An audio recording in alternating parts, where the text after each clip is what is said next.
Welcome to the Art of Healing podcast, the podcast that is dedicated to helping you connect with your mind, body, and spirit.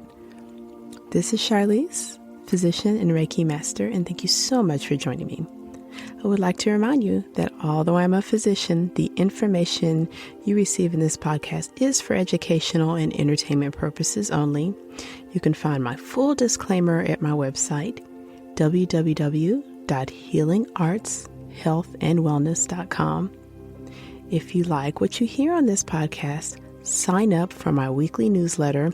Check your show notes for more information and for the link to sign up. Thank you.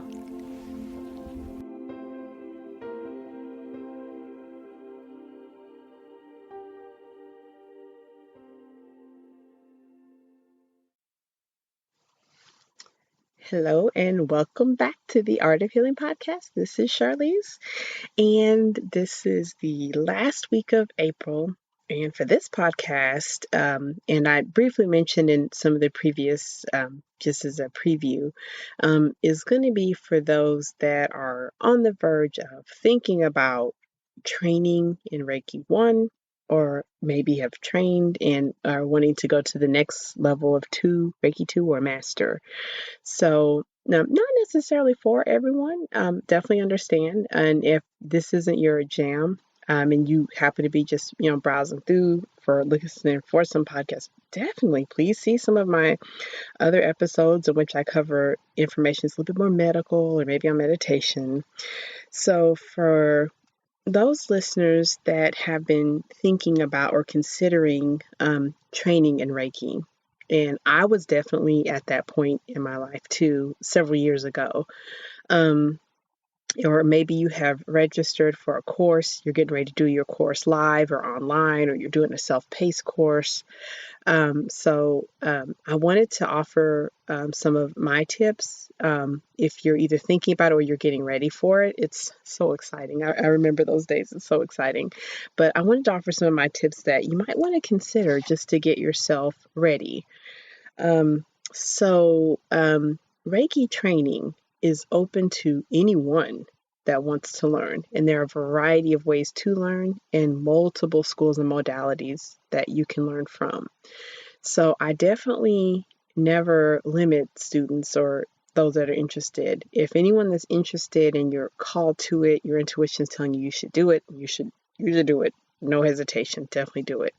And of course, things have changed so much that it no longer has to be an in-person training. You can do it online, and most of the courses probably at this point are online because of the safety measures with the pandemic. So however you're being called to do it, my first piece of advice is if you feel that nudge, you should do it. Those that are taking an interest in Reiki likely have been studying things on intuition, meditation, self-healing, crystals, past lives, Akashic records. So probably if any of those topics have been calling to you, and usually there's a reason, my one piece of advice would be don't stress out about the why. Just go ahead and follow it. Once you've pursued your training, the whys and all of that, they'll come to you later. So you don't have to stress out about what's the bigger meaning of this. But of course, if you have decided to pursue training, you've registered for a course, maybe it's live, maybe it's in person, you want to make sure you've got your materials, because I'm pretty sure with every type of Reiki training, you should have some kind of manual. And you don't necessarily have to read the manuals that I know of for any training. You often can have them for your reference. I will tell you that after you've done your Reiki training, you'll probably reference your manual multiple times. My manuals from Reiki 1, 2, and my master training, I frequently reference my manuals just for information, hand positioning, all of those things. So however you get your materials, just make sure you have them, and you can, browse them before you start your course. But I'm pretty sure in most Reiki masters don't require that you have read those before.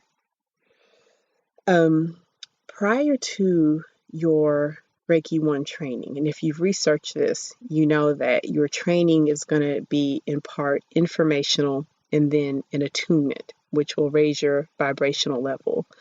So once you've scheduled your course leading up to it, you'll want to try to get as much regular sleep and rest as you can. Again, there's no strict requirements. I don't know of any school or trainer that would have any strict requirements, but it just helps in your preparation, helps open your mind that if you can be getting regular rest before the attunement, after your attunement, which changes your vibrational level, you may find that your sleep changes, but more likely in a positive way. My personal experience was after my first attunement, I slept very well that first 21-day period, very restfully. I tend to be a vivid dreamer anyway. I have very vivid dreams. So I don't recall that changing too much for me, although I've heard others say that they begin to dream more vividly or didn't dream as much. Keeping in mind the attunement is a positive change. It raises your vibrational level. You will have healing just from the process. So you don't have to, stress out about that too much. But I think just, establishing good bedtimes if you can, keeping as much stress to limit getting ready for your attunement. The next piece of advice I'll give is leading up to your course and your attunement is to drink plenty of water and try to hydrate as much as you can. And then depending on the nature of your course, if it's going to be online, like a live course where you'll be in the class constantly, make sure you've got plenty of water present. When we're working with energy medicine, and for instance, like when I work with my Reiki clients, I often insist they drink as much water as possible. I am not going to tell you I understand why exactly. I just think that probably as we shift energy and we move it and we move into more of a healing state and change our vibrational state, we use a lot more water. So in staying hydrated will help your muscles relax, keep your brain clear, and helps with your focus. Then definitely after you've gone through the attunement, you will want to stay well hydrated throughout the next several days and just keep in the habit of keeping some water with you. But that's a good habit anyway. Like that's good to do all the time. But definitely as you're preparing for and during your Reiki training and attunement. It's not a terrible idea to try to have a healthy diet going into the attunement.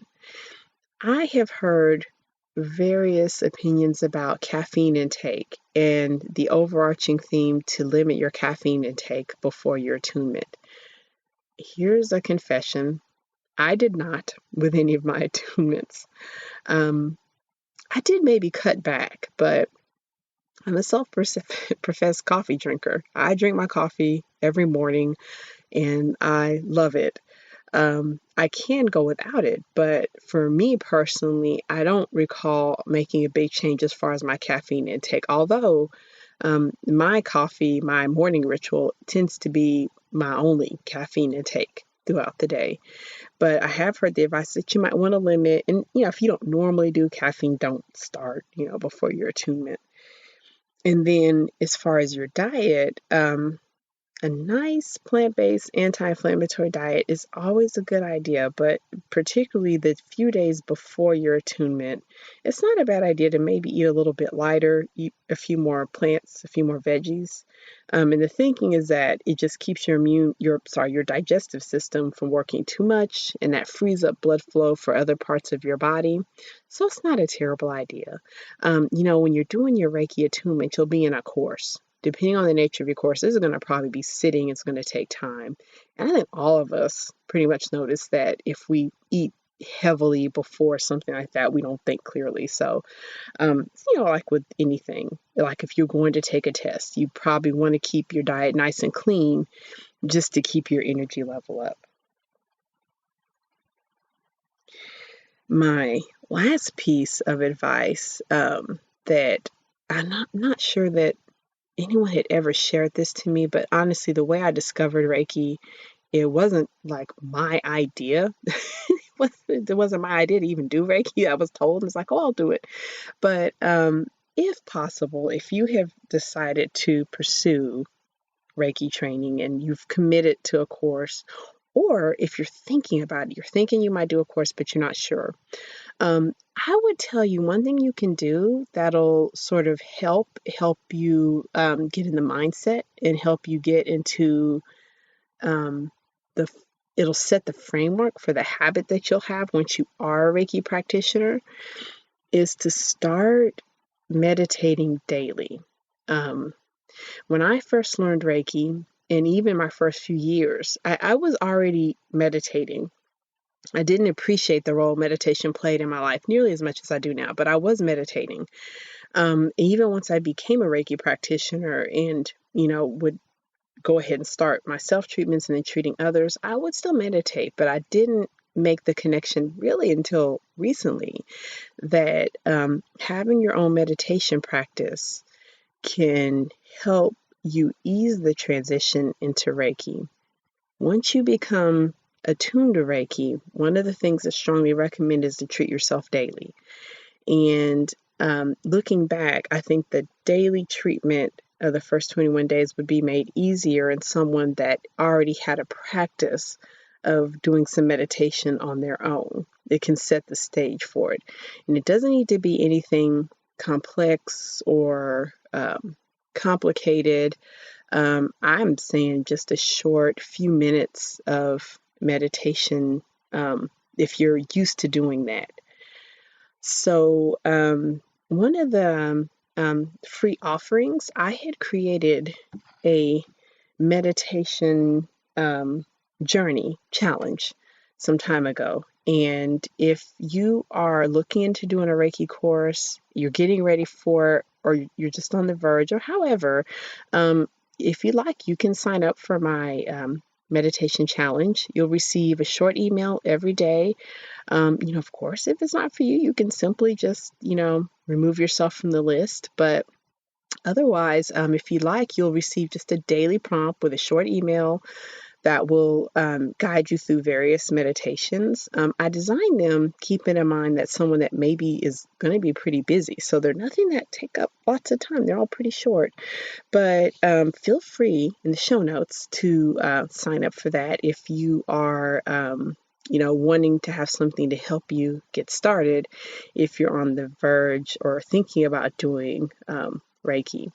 If you have already decided to become a Reiki student, I just want to congratulate you. I'm proud of you. I'm very excited for you. So if you have decided to do it, I will tell you, you won't regret the journey. It will be very nice. So thank you all for joining me for the month of April. We have covered anxiety pretty thoroughly. Hopefully, if you listen, something from those podcasts you found helpful for yourself, for your friends or family.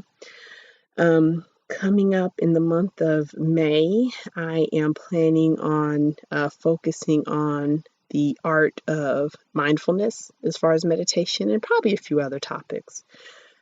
As always, so much gratitude for your time with me. In the show notes, you will see that link if you would like to try that meditation challenge.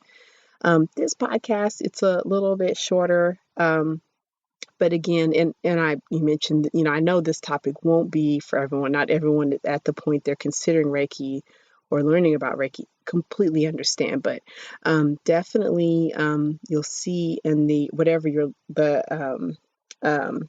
way you're listening, whichever app, I do have some other podcasts on different topics that hopefully you'll find helpful.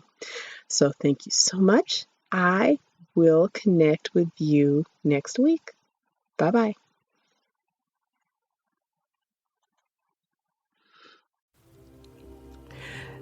Thank you so much for joining me for this episode of the Art of Healing podcast. Once again, this is Charlize. You can find out more about me at www.healingartshealthandwellness.com. Did you know I have a blog as well as online courses? Check your show notes to sign up for more information about healing arts, health, and wellness. Thank you. Please feel free to share this episode with your friends, family, and loved ones.